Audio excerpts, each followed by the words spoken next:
War has never been a laughing matter, but it's important to remember that even in the most difficult of times, a laugh or even a simple smile can go a long way in helping us all feel better.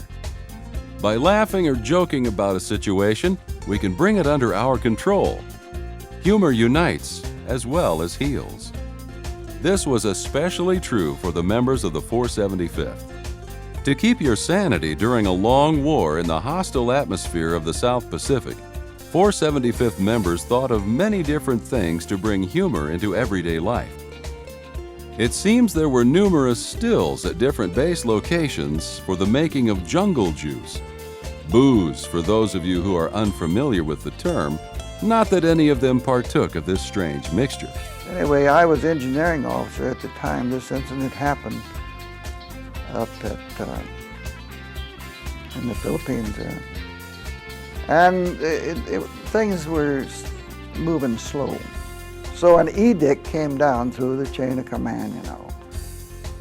Things are getting pretty sloppy around the workplaces and the tents and so forth and so on. Next Saturday, we're gonna have an inspection. I won't, everything will be inspected. And it fell on my shoulders to make this inspection. So at that particular time, Sergeant McGann, he's a senior master sergeant, not a senior master, but they didn't have seniors in those days, just a master sergeant.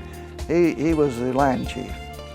So I told them we had to clean this place up, and so they went about cleaning it up, going right down the flight line. And then Saturday morning I was going to inspect them.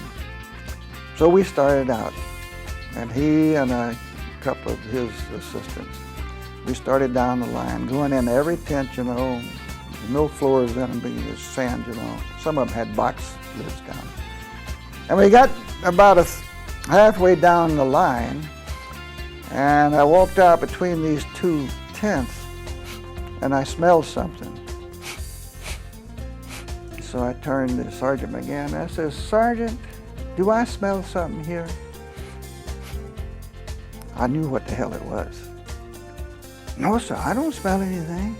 I don't smell anything. Everything smells good to me." Well, I knew what the hell it was.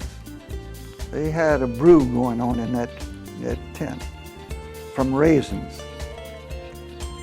And, the enlisted people, unfortunately, didn't get to go to Sydney like the officers did for combat leave and stuff like that. And it was pretty boring for them. So they did anything they could to get a little joy going, The mess never got raisins. They never got any dried apricots. They never got anything like that because the cook was being bought off by the guys, and they would take this stuff and make whiskey out of it, or jungle juice is what we call it. And that's what they had going on in there. Well, I'll tell you, I quickly made a decision. There's no damn way I'm gonna go in that tent. No way. It was so strong, it almost had to hold my nose.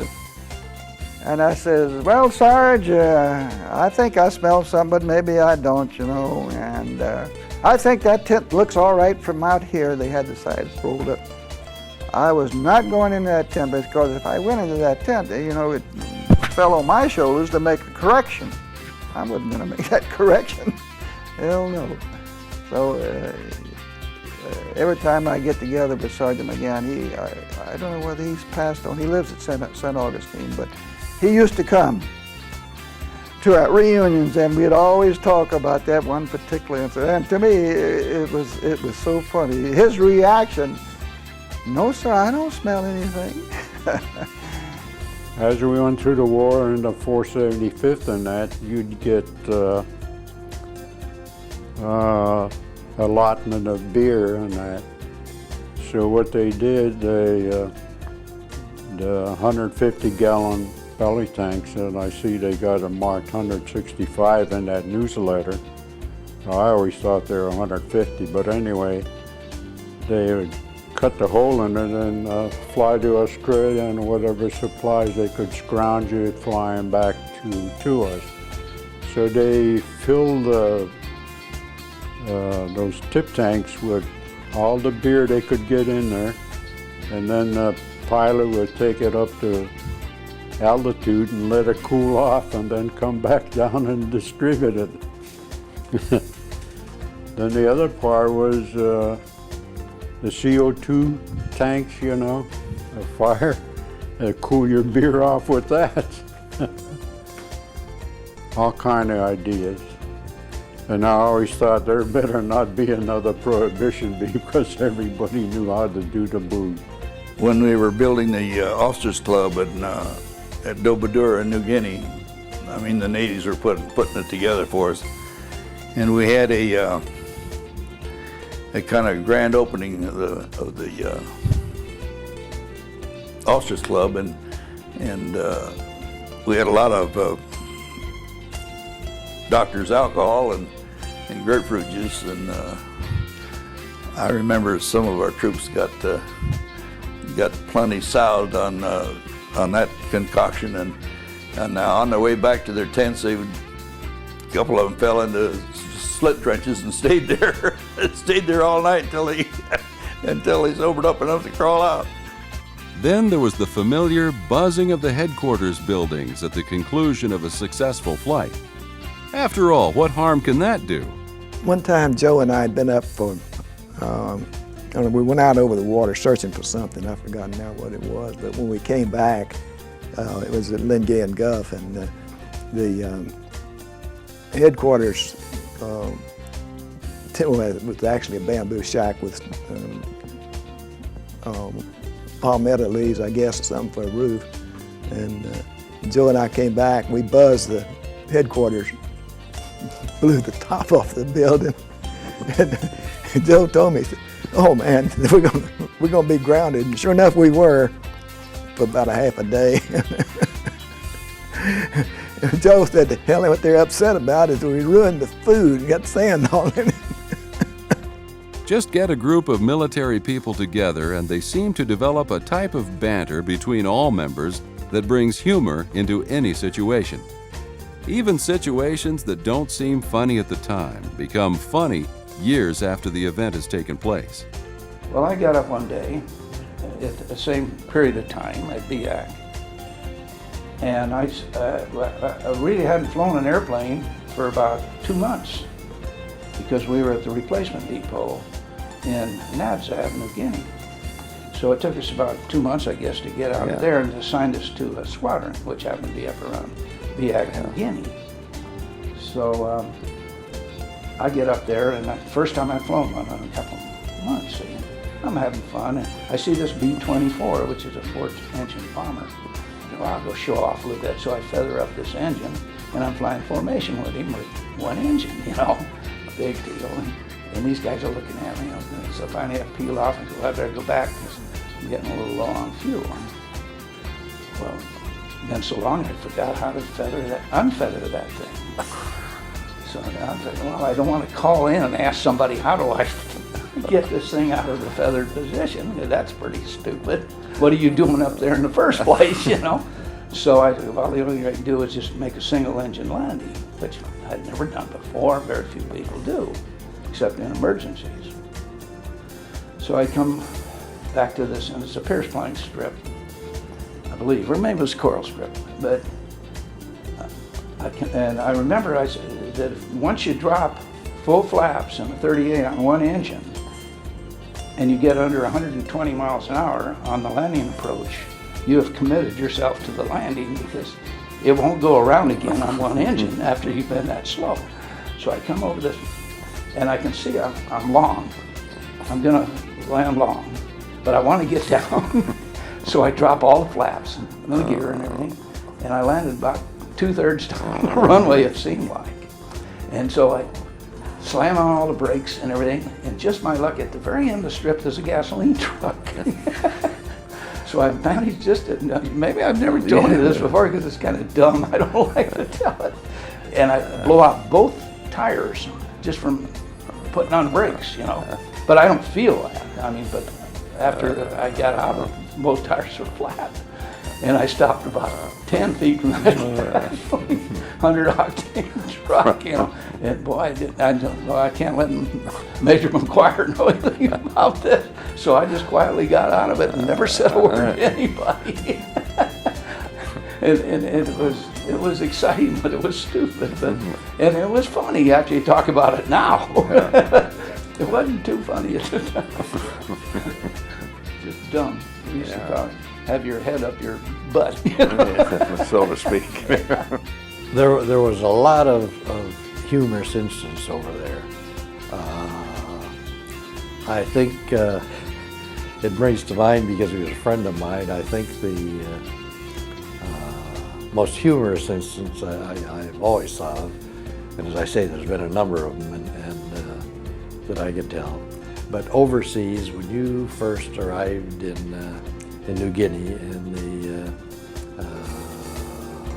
jungle, the water was bad. There was insects, unbelievable in New Guinea, and a person tended to get diarrhea, and so the pilots would sit back, knowing this could happen, and would sit back and wait for one of the new pilots to go on a long mission, 6 or 7 hours, and come back from that long mission with a bad accident where he had a bowel movement, and there's nothing, he's strapped to that cockpit, and there's nothing he can do. It's just let nature take its course. And then to come back and see that pilot get out of the airplane, and knowing that he's had a little problem, and then to kid him afterwards that the first time he's up and somebody calls in a bogey or a possible enemy airplane, that he just couldn't control himself and let nature take its course. So we would really give him a bad time, and to me that was always a humorous incident. We were just starting up at Tacloban in the Philippines. To go up, we were protecting a shipping there. We had all the ships out there, and the Japs were coming over all day long, hitting them. And we'd come down, gas up, Red Cross be there with a Coke and a donut, we'd eat it and go back up. And the pilots were always down the line. When the other guys, you know, you may not be flying, but you were down there watching the other guys take off. And one day I'm in the plane, getting the plane started, and I cranked up the one engine, she's running, and Eddie O'Neill's standing right out there. Eddie O'Neill. And all of a sudden, 4 Jap planes came down the strip strafe, and he hollered, "Get out of there!" Well, I rolled out of the seat, onto the wing, rolled off the wing, and running like hell. And they went on by and they were gone. He says, "I never saw a Jew run so fast in my life." And that happened. Day that was a little jovial was when I had a flight, I was leading a flight up to Formosa out of Lingayen Gulf. We'd moved from Clarkfield to Lingayen Gulf. And we went up there just to hold the Jap fighters on the ground so that when the bombers came in, the fighters wouldn't even attempt to take off. And we flew the area. We didn't escort the bombers, we just flew around Formosa. There was 4 flights up there, one literally on each corner of the island. And you just stay in your corner and fly around and fly around and fly around, and if just by any chance any Jap fighter would attempt to take off, he was dead meat. On the radio comes this message that I've been hit, I'm losing hydraulic fluid, I'm going in, somebody follow me down, call Dumbo, the submarine that was supposed to do the rescue, and be sure and follow me down now, keep touch of me. This guy's talking a lot. And someone else came on the air. I'm not sure whether it was anybody in my flight or one of the other P-38 flights in the area, but basically what he said was, well, for Christ's sakes, feather up and go home on your other engine. And the guy comes back and says, I can't, I'm a P-51. So this voice out of the blue said, tough shit. I'll quote one of the pilots. And when we were at Dobadur, I believe, and both of those pilots are here, great guys. And one of them looked about like a 15-year-old kid, and the other one looked like his dad. He had premature gray hair. At that time, at the very beginning of the 475th, a captain by the name of Tompkins was the first CO of the 432nd Squadron. He was only CO for a short time, and then Loisel took over. But the gray-haired pilot, both of these fellows become good friends. We visited each other. They've been to our place in Eastern Oregon, and so one of them told me one time. He said, "You know, when I and his partner reported to the 432nd for duty to Major or Captain Tompkins, why, I believe this is what he said, or close proximity. He took one look at the two of us and he says, my God, they're really scraping the barrel. I got a snot-nosed kid and an old man."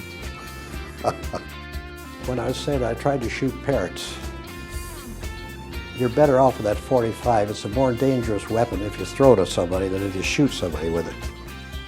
Someone once said the following: if laughter is the best medicine, where is the pharmacy where we can fill our prescriptions? It's evident from the stories told by the members of the 475th, they found the pharmacy and kept their sense of humor, even during the hostile atmosphere of the South Pacific in World War II.